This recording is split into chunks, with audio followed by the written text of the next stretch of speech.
Hello dear students, welcome to this video. In today's video, we are going to learn what is called verbs. Verb म्हणजे काय? क्रियापद. क्रिया म्हणजे असा शब्द, क्रियापद म्हणजे असा शब्द की ज्याच्याद्वारे आपल्याला एखादी ॲक्शन म्हणजे कृती किंवा काळ समजतो. Verb क्रियापद. In last two videos, we have focused on noun and pronouns. Actually, we started our English grammar with parts of speech. The first topic, noun, is completed.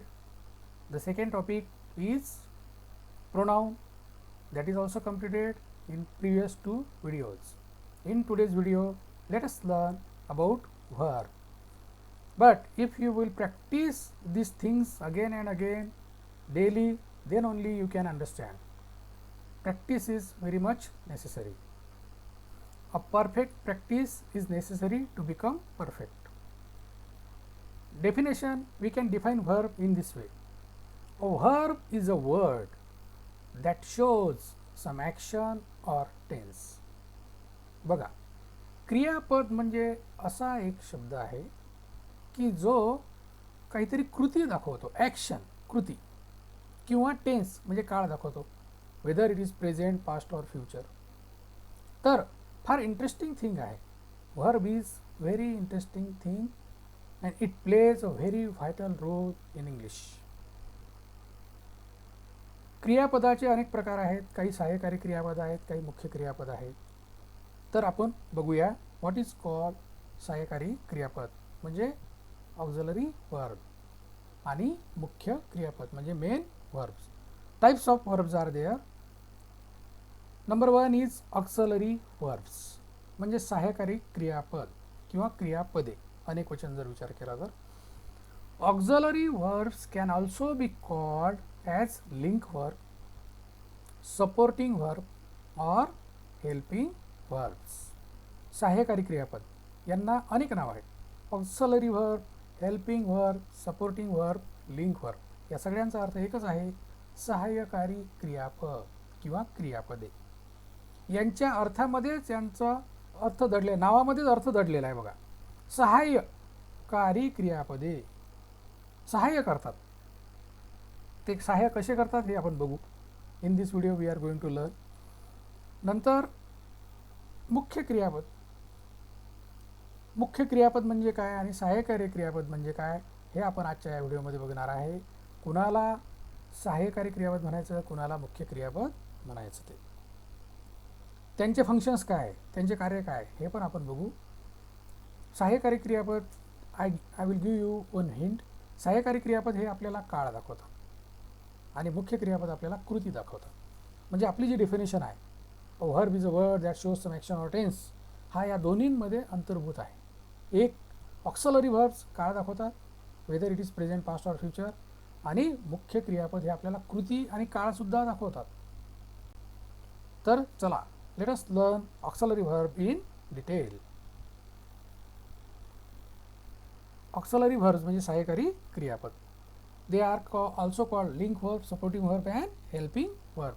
There are 2 types of auxiliary verbs. बघा, सहाय्यकारी क्रियापदाचे सुद्धा 2 प्रकार आहे. Now we are going in deep. Dear students, be careful.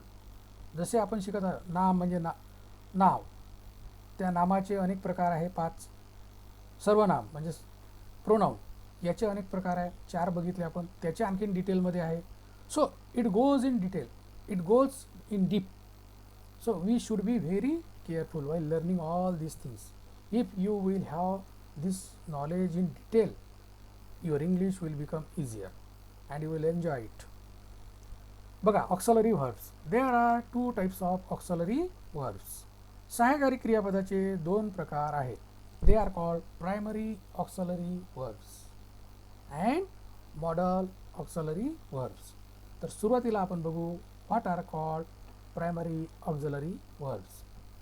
प्रारंभिक जे सहाय्यकारी क्रियापद आहेत हे कुठले आहेत हे आपण आता बघूयात. बघा, to be. To be, we learn many a times to be. But what is called to be or what is the meaning of to be? To be म्हणजे आहे, आहोत, आहात, होता होती होते असेल असतील असणार हा टू बीचा अर्थ आहे मराठीमध्ये. Again I am going to repeat it. To be म्हणजे काय? What is mean by to be? To be म्हणजे आहे, आहोत, आहात, होता, होती, होते, असेल, असतील, असणार. बघा आता टू बीचा वर्तमान काळ काय? Am, is, are.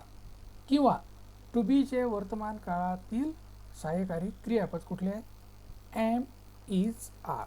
एम आहे, आय एम ए स्टुडंट, मी विद्यार्थी आहे. शी इज अ स्टुडंट, ती विद्यार्थी आहे. वी आर स्टुडंट्स, आम्ही विद्यार्थी आहोत. आला का लक्षात? ॲम आहे, इज आहे, आर आहोत. म्हणजेच टू बीचा वर्तमान काळातील अर्थ काय झाला? आहे, आहे, आहोत. आता याचा बघा पास्ट टेन्स म्हणजे भूतकाळ. What are to be's auxiliary verb in past? They are was, were. वॉज म्हणजे होता, होती, होते, आणि वेअर म्हणजे पण होता, होती, होते. बघा आय वॉज अ चाइल्ड, मी बाळ होतो. They were present in the school yesterday, ते काल शाळेत उपस्थित होते. म्हणजेच काय?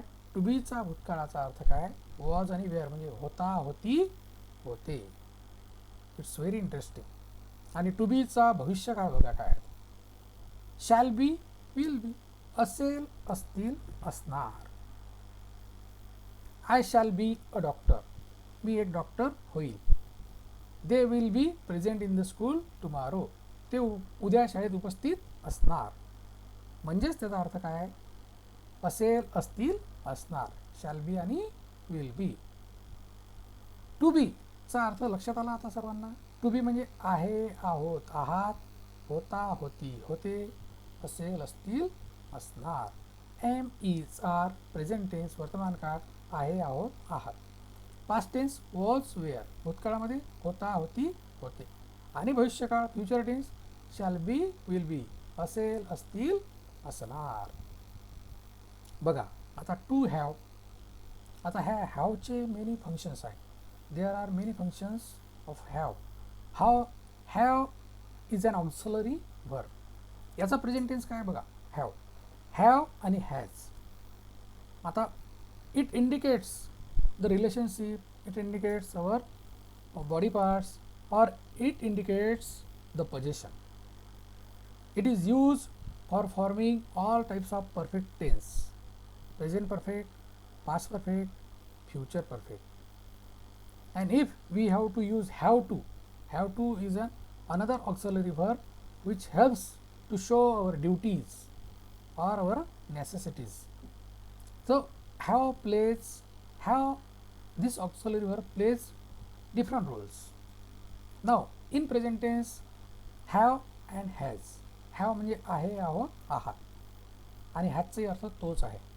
Actually has is made up for he, she, it, third person singular number personal pronoun. While learning personal pronoun, I mentioned that this third person singular number personal pronouns are very important in present tense specially. कारण त्यांच्यासाठीच हा has बनलेला आहे. If the subject is third person singular number he, she, it, sometimes in place of he, she, it, proper nouns can be used. So we have to use has after third person singular number personal pronouns only in present tense. आणि यांचा past tense काय बघा? Have आणि has यांचा past tense आहे had, HAD had.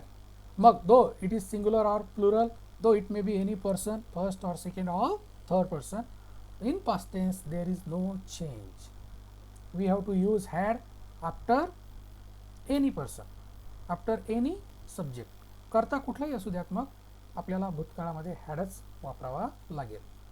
It functions in a different way in past tense also. आणि future tense आहे हॅवचा shall have, will have. It shows the future actions. It is also use for completing future perfect tense. तो have हा असं एक सहाय्यकारी क्रियापद आहे. it plays different roles. For example, I have completed my homework. मी माझं गृहकार्य पूर्ण केलेलं आहे. इथे प्रेझेंट परफेक्ट टेन्स झाला. शी हॅज कम्प्लिटेड हर होमवर्क. तिने तिचं गृहकार्य पूर्ण केलेलं आहे. प्रेझेंट परफेक्ट टेन्स झाला. आता हॅवचा दुसरा उपयोग बघू आपण. I have 2 hands. मला 2 हात आहेत. She has 2 hands. तिला 2 हात आहेत. Now in this sentence have is functioning or acting to show the body organs. आता दुसरा आणखी उपयोग बघू आपण हॅवचा. I have 2 brothers. बघा आपण बघितलं की हॅव आणि हॅज कसे वेगवेगळे कार्य आहेत. आता त्यांनी बॉडी पार्ट्स दाखवले. I have 2 brothers. मला 2 भाऊ आहे. He has 4 sisters. त्याला 4 बहिणी आहेत. Now in such type of sentence they are showing the relations. बघा हॅवचा उपयोग जसा प्रेझेंट टेन्समध्ये आहे तसाच पास्ट टेन्स आहे, तसाच फ्युचर आहे. If you will learn present tense neatly then you will automatically understand what is the meaning of have in past and in future. बघा आपण बघितलं have has. He she it यांच्यासमोर has येतो. बाकी personal pronoun जे आहे I we you you आणि दे यांच्यासमोर काय येईल हॅव. आणि he she it third person singular number personal pronoun यांच्यासमोर येईल हॅज. त्याचे फंक्शन्स काय. पहिले तर आपण बघितलं की प्रेझेंट परफेक्ट टेन्स, नंतर past perfect tense, future perfect tense. आपण उदाहरण फक्त प्रेझेंट टेन्सचं बघितलं, but it just changes according to the tense. याच्यासारखंच पास्ट परफेक्ट आहे आणि फ्युचर परफेक्ट आहे. जसं मी म्हटलं की I have completed my homework. Past टेन्समध्ये काय होईल I had completed my homework. मी माझं गृहकार्य पूर्ण केलेलं होतं. फ्युचरमध्ये काय होईल आय शॅल हॅव किंवा I will have completed my homework. मी माझं गृहकार्य पूर्ण केलेलं असणार असेल. आता भविष्यामध्ये हॅज येणार नाही. She will have completed her homework. He will have gone to the school. म्हणजे हे असे वाक्य आहेत. याच्यामध्ये हॅज येणार नाही कारण त्या हॅजच्या अगोदर एक सहाय्यकारी क्रियापद येत आहे. त्याला मॉडल ऑक्झिलरी वर्ब म्हणतात. ते आहे शॅल किंवा विल. शॅल आणि विल येत असल्यामुळे हॅवचा हॅज होणार नाही. अंडरस्टूड. बघा तर प्रेझेंट टेन्स तुम्ही चांगल्या प्रकारे समजून घ्या. then you will automatically understand what will be the required changes in past as well as in future. तर हॅवचे 3 फंक्शन्स आपण बघितले. हॅव पूर्ण वर्तमान काळ, पूर्ण भूतकाळ, पूर्ण भविष्य काळ. नंतर have is also use for showing our relations. Have is also use for showing our or indicating our body organs. त्याचप्रमाणे आता हॅवचा आणखी पुढचा उपयोग आपण बघू. Duties. It shows our duties or our necessities or obligations. बघा हॅव ऑब्लिगेशन्स म्हणजे एखादी गोष्ट आपल्याला करावी लागेल, आपलं कर्तव्य असणे, त्याला आपण ऑब्लिगेशन्स म्हणू. तर have I have to help my mother in her work or household chores. मला माझ्या आईला तिच्या घरकामात मदत करायची आहे. He has to go to the school early tomorrow. त्याला लवकर जायचं आहे शाळेमध्ये. He has to go early. त्याला लवकर जायचं आहे. They had to help the poor. त्यांना गरिबांना मदत करायची होती. We will have to work hard. आम्हाला खूप कष्ट करावे लागतील टू ब्रिंग गुड रिझल्ट्स. म्हणजे अशा प्रकारे हॅवचे फंक्शन्स वेगवेगळे आहेत. बघा पूर्ण वर्तमान काळ, पूर्ण भूतकाळ, पूर्ण भविष्य काळ. त्याचप्रमाणे showing relationship. He had many friends in his childhood. बघा आता इथे रिलेशनशिप्स आहे आणि रिलेशनशिप्स बॉडी ऑर्गन्स. आणि हा एक चौथा वेगळा म्हणजे there are 4 functions of have or has or had or shall have or will have. Understood. So use it very carefully and it's very interesting. Once you will learn it you will enjoy it.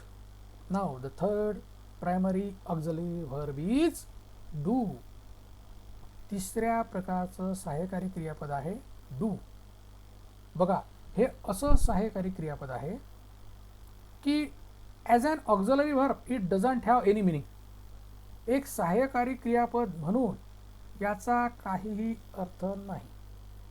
It just supports in the main sentence.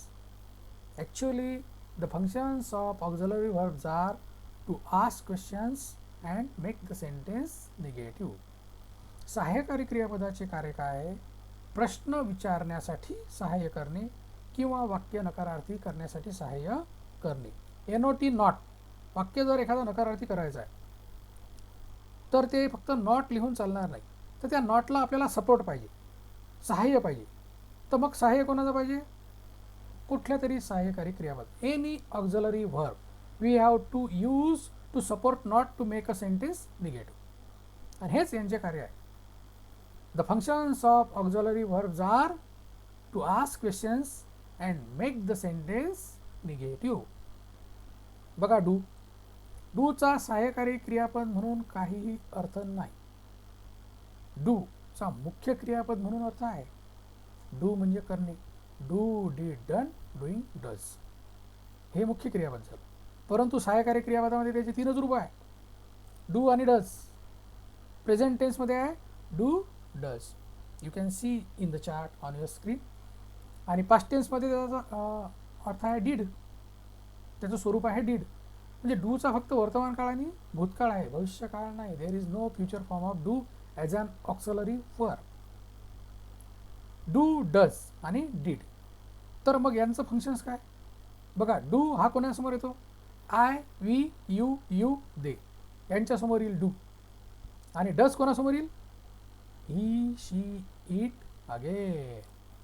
Third person singular number personal pronouns यांच्यासमोरच does येईल.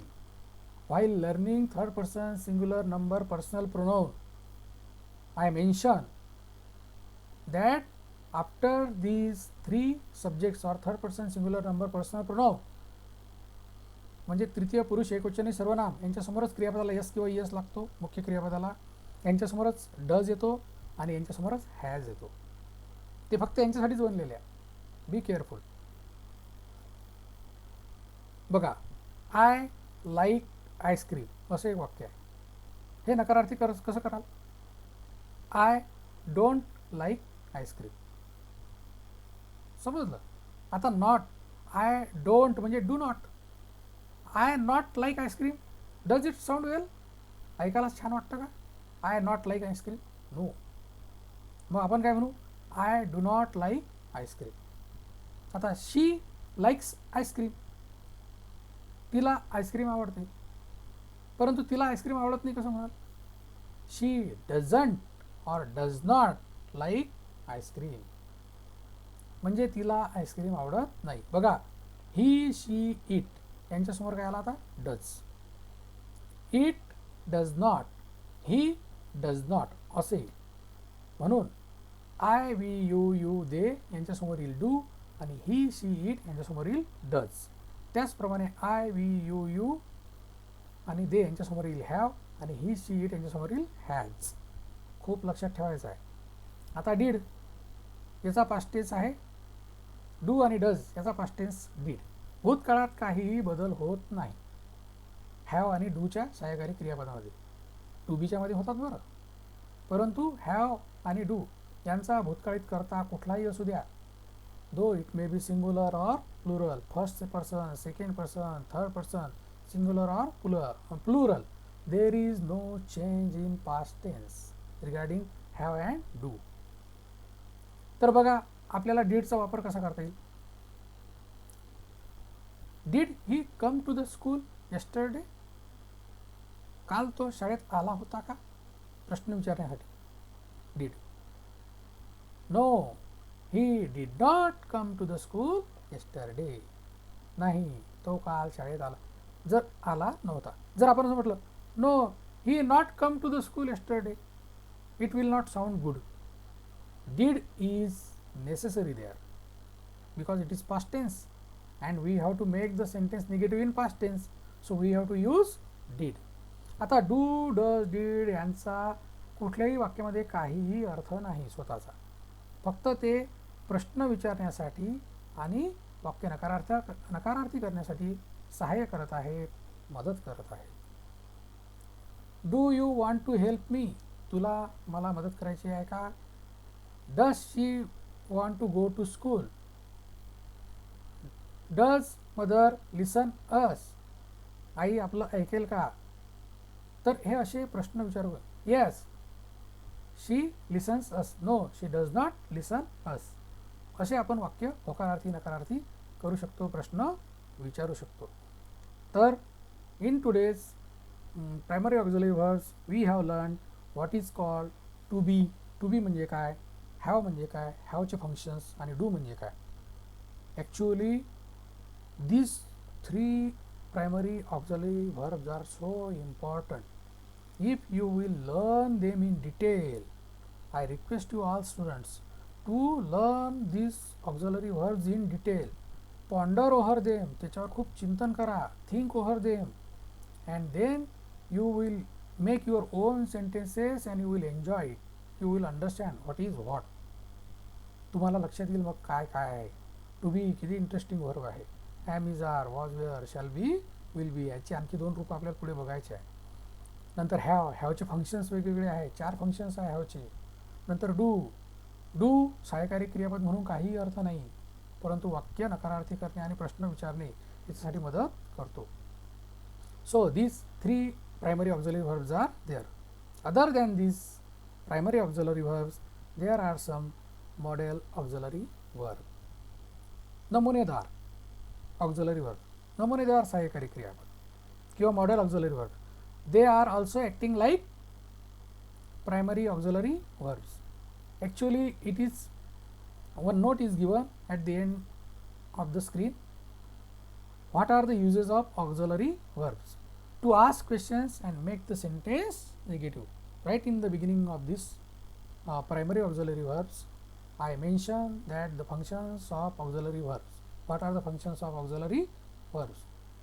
They are used to ask questions and they are also used to make the sentence or sentences negative, without which we cannot form such type of sentences, interrogative sentences or negative sentences. बघा, modal auxiliary verb मध्ये आपल्याला बघायला मिळेल can, could, shall, should, will, would, may, might, must, need, dare, ought to, use to.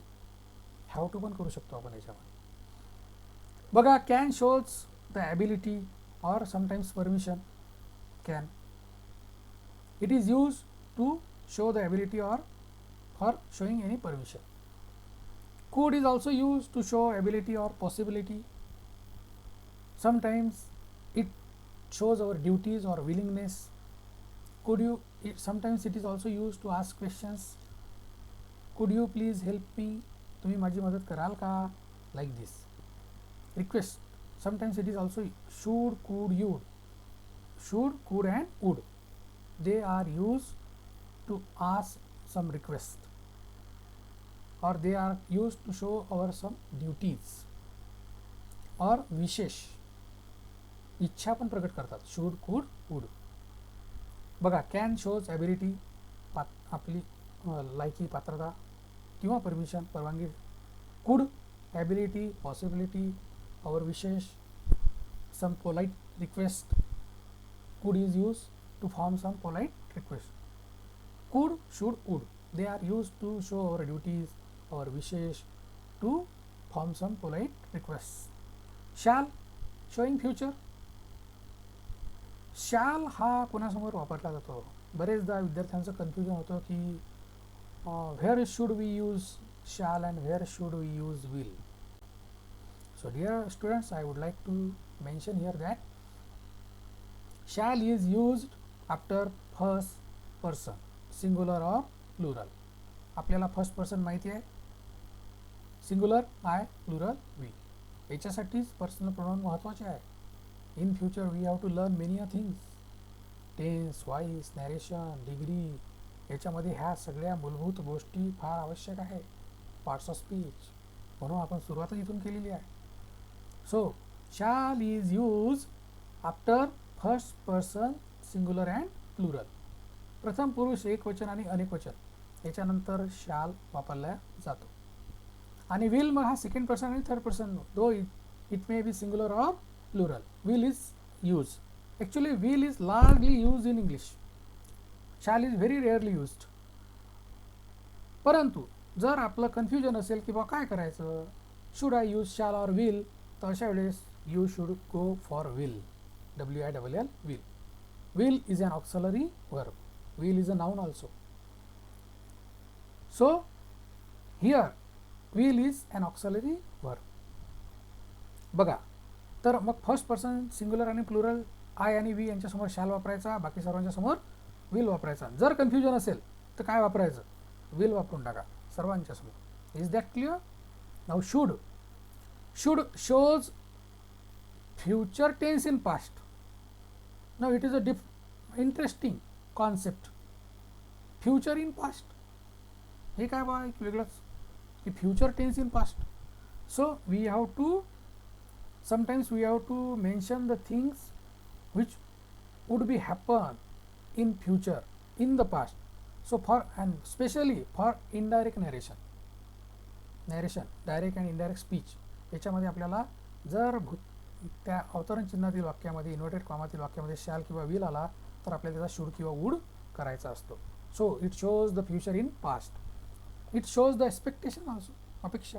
You should wake up early, ही अपेक्षा आहे आपल्या आईबाबांची आणि गुरुजनांची की all the student should wake up early in the morning.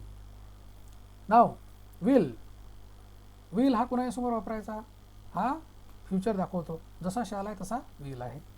We have mention की first person सोडून बाकी सर्वांच्या समोर विल किंवा सर्वांच्या समोर will if there is confusion. Would, it shows future and expectation like should. It acts like should. The function of could, should, would are sometimes same. May is used for showing possibility or permission. It may rain, possibility. It may rain today. आज पाऊस येऊ शकतो. May I come in, sir, or may I come in, madam? याच्यामध्ये काय permission. May I get your pen please? Permission आहे, परवानगी मागणी आहे. Might, possibility. It shows the possibility in past largely. Must, obligation. जिथे नक्की आहे, निश्चितता आहे, तिथे मस्ट आपण वापरतो. हे it shows obligation. You must study regularly to get very good marks. इथे ऑब्लिगेशन दाखवतो, म्हणजे निश्चितता दाखवतो, निश्चितता. नीड, नेसेसिटी, गरज असणे. नंतर आहे डेअर, इट शोज करेज. नंतर ought to, it shows necessity और duty. I ought to help my mother, he ought to help his father. तर अशा प्रकारे ड्यूटी पण दाखवतो, नेसेसिटी पण दाखवतो. Use to, it shows habitual past. एखादी जर आपली भूतकाळातील नित्याची सवय असेल तर ती यूज टू या सहाय्यकारी क्रियापदाने दाखवली जाते. Now dear students, in today's video about auxiliary verbs, we have learned two parts of auxiliary verbs. They are primary auxiliary verbs and modal auxiliary verbs. In primary auxiliary verbs, there are to be's auxiliary verb, to have's and do's auxiliary verb. For to be and to have, present, past and future tense is there. For do, present and past tense is there. Other than these primary auxiliary verbs, we have also focused on some modal auxiliary verbs. They are can, could, shall, should, will, would, may, might, must, need, dare, ought to, used to, sometimes, have to also. So, what are the functions of auxiliary verbs? All these primary or modal. All auxiliary verbs are used to form questions or ask questions and make the sentence negative.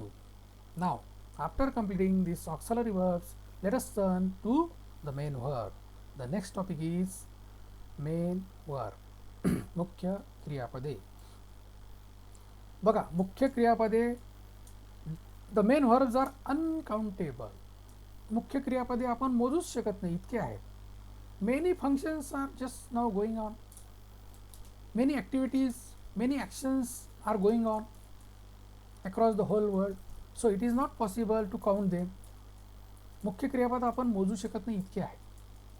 If you will think, you are learning, I am teaching, learn, teach, you are watching, I am speaking. So many activities are there. Somebody is playing, mother is cooking, father is reading. So around ourselves there are many activities going on and they all are main verbs. हे सगळे जे कृती आहेत आजूबाजूला आपण स्वतः जे करत आहोत किंवा जगामध्ये सर्वजण करत आहे, they come all come in main verbs. मुख्य क्रियापदे कसे आहे? Uncountable. But for our better understanding we have make a chart of main verbs. मुख्य क्रियापदाचा आपण एक चार्ट, एक टेबल तयार केलेला आहे.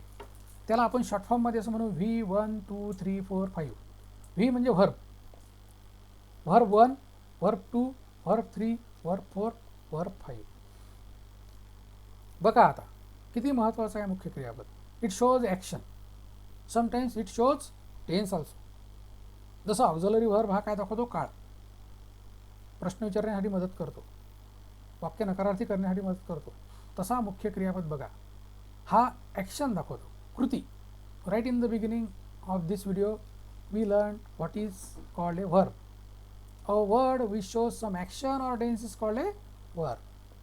तर आता हे ॲक्शन दाखवणारी व्हर्ब आहे मुख्य क्रियापदे. व्हर्ब 1 म्हणजे present form of the verb or original form of the verb, मूळ क्रियापदाचा मूळ रूप. V2 past form of the verb. V2 म्हणू आपण क्रियापदाचं भूतकाळातील रूप.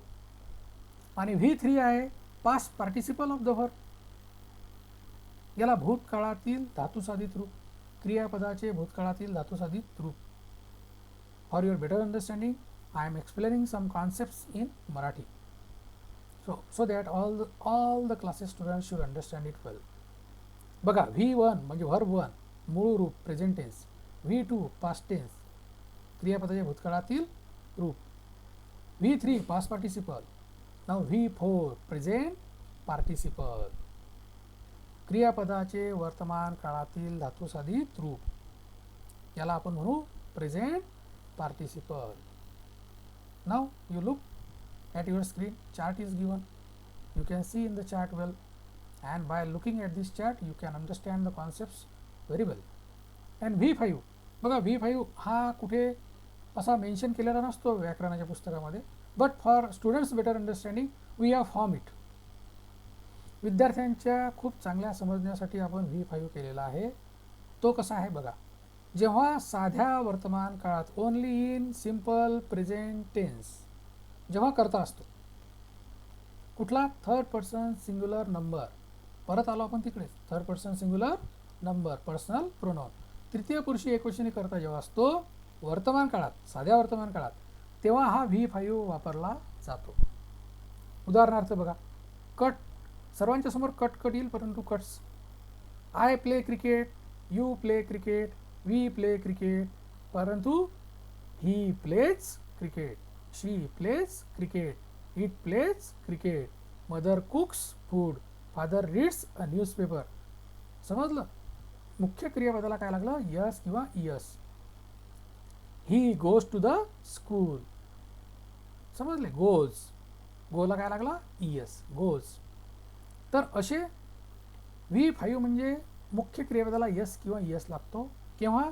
जेव्हा वाक्यातील कर्ता हा तृतीय पुरुषी एकवचनी सर्वनाम असेल. If the subject or doer of the sentence is third person singular number only in simple present tense, then only you have to use this V5 means the fifth form of main verb. Fifth form means काय? yes किंवा yes लावणे मुख्य क्रियापद. that's it, nothing else. Now one chart is given. We can very well understand by looking at this chart what is called V1, V2, V3, V4 and V5. Cut, cut, cut, cutting cuts.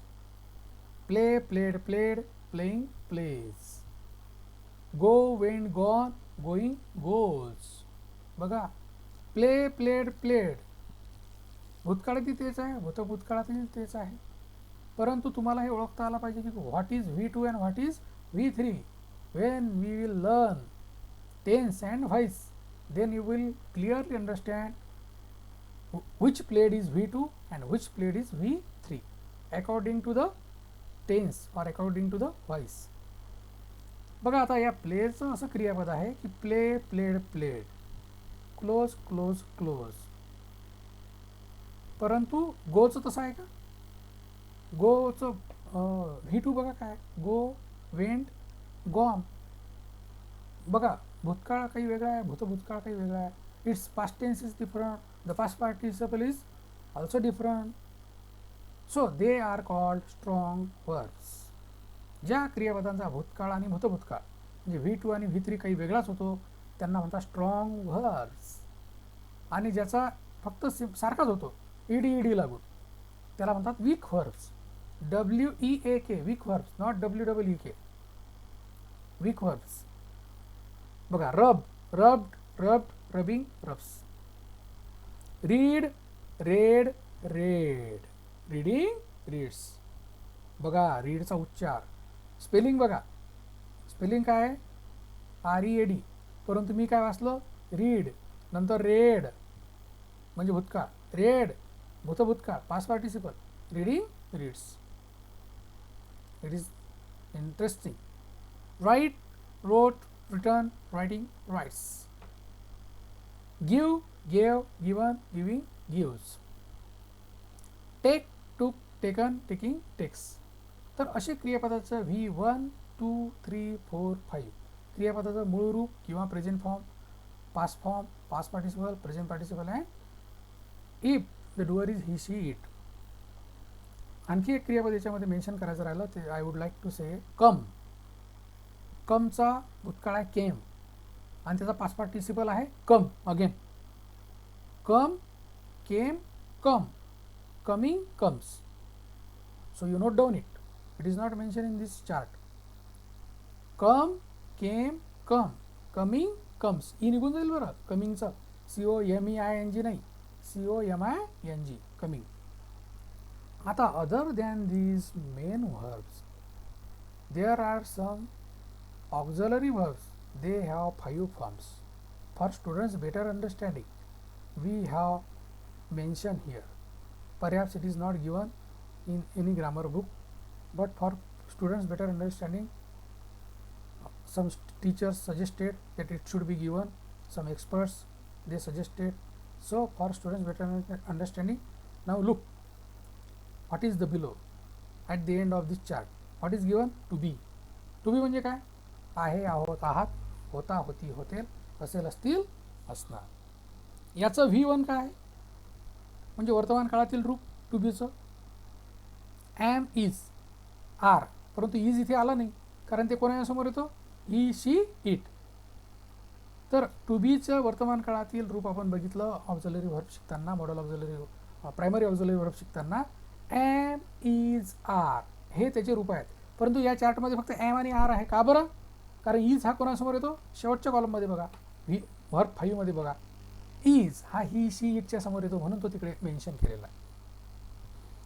Am, R, to बीज V1, was, wear, to बीज V2, to बीचं भूतकाळातील रूप. आणि बघा आता interesting, bin, BEEN, बिन. बिन हे आहे to बीज पास्ट पार्टिसिपल. टू बीचं भूतकाळातील धातू साधित रूप आहे बिन. हे आपल्याला पॅसिव्ह वॉइसमध्ये फार कामाचं आहे. And then V4, being, present participle of to be is being. बघा, isn't it interesting? Yes, it's very interesting. Being आणि टू बीचा V5 आहे इज. बघा, ॲम, इज, आर पैकी am, are V1, was, were V2, been V3, being V4 and is आहे V5. So dear students, in today's video we have focused on verbs. What is called auxiliary verb, what is called main verb. Now you have to practice all these things at your home. Practice it well. Till then, do take care of your health. Thank you.